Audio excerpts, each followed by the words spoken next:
Hello everyone, कैसे हैं आप सभी लोग। इससे पहले वाले जो स्टमक का जो पार्ट 1 था उसमें हम लोगों ने एक्सटर्नल फीचर के बारे में डिस्कस किया था। अब हम लोग इस वीडियो में पार्ट 2 में हम लोग रिलेशन ऑफ स्टमक देखेंगे।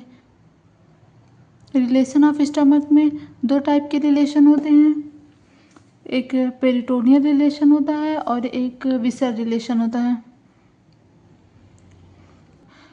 पेरिटोनियल रिलेशन के बारे में बात करते हैं। पेरिटोनियल रिलेशन में ये होता है कि स्टमक कैसे पेरिटोनियम से कवर होता है।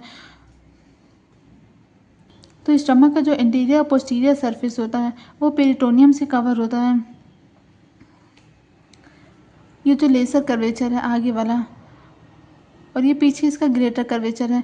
तो नीचे से पोस्टीरियर सरफेस से जो पेरिटोनियम की लेयर आई और इंटीरियर सरफेस से जो पेरिटोनियम की इंटीरियर लेयर आई, ये दोनों आपस में आगे जाती हैं और मिलकर लेसर ओमेंटम से जुड़ जाती हैं। ऐसे ही ग्रेटर कर्वेचर की तरफ पोस्टीरियर सरफेस और इंटीरियर सरफेस दोनों मिलती हैं और जाकर ग्रेटर ओमेंटम से जुड़ जाती हैं।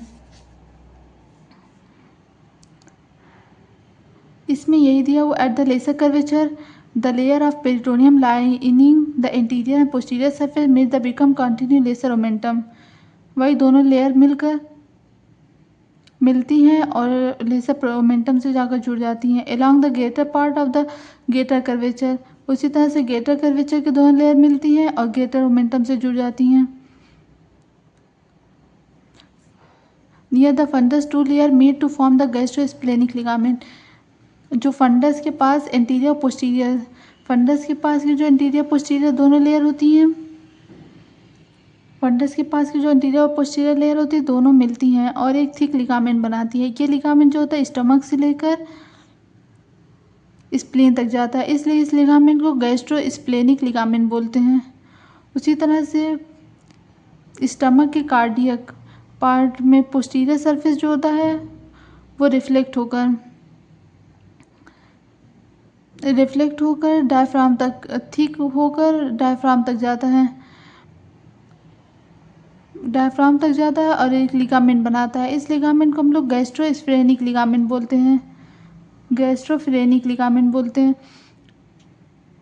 स्टमक में bare area of the stomach होता है। Bare area of the stomach का मतलब होता है स्टमक का कौन सा पार्ट है जो वो मतलब इस पेरिटोनियम से कवर्ड नहीं है।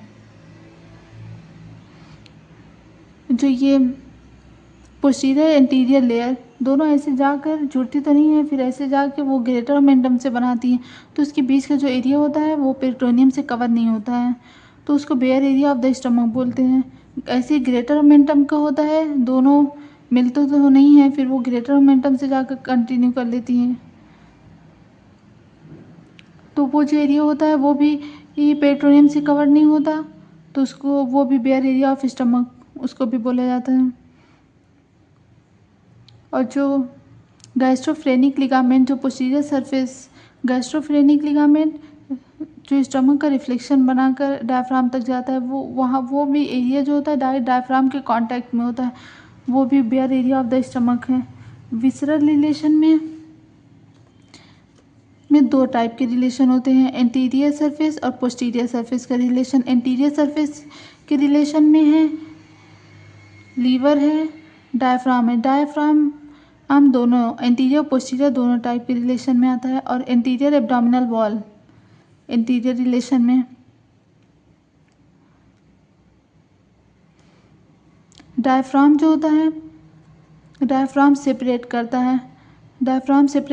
है स्टमक को और प्लूरा और पेरिकार्डियम से डायफ्राम सेपरेट करता है। और 6 और 2 9 3 से डायफ्राम जो है वो सेपरेट करता है left pleura pericardium and 6 to 9 thrips. और कोस्टल कार्टिलेज जो होते हैं वो सेपरेट होते हैं ट्रांसवर्स एब्डोमिनिस मसल के थ्रू। अब हम लोग पोस्टीरियर रिलेशन देखेंगे। पोस्टीरियर रिलेशन को हम लोग फिगर में देखेंगे। पोस्टीरियर रिलेशन में लेफ्ट किडनी और लेफ्ट सुप्रारीनल ग्लैंड आती हैं और स्प्लीन है और डायफ्राम तो है ही है। और स्प्लेनिक आर्टरी आती है एंड पैनक्रियाज आता है, ट्रांसवर्स मेसोकोलॉन आता है, स्प्लेनिक फ्लेक्सर ऑफ कोलॉन भी आता है। तो ये पोस्टीरियर रिलेशन में है। Left kidney, left suprarenal gland, pancreas, transverse mesocolon होता है, डायफ्राम होता है, splenic artery and splenic flexure of colon.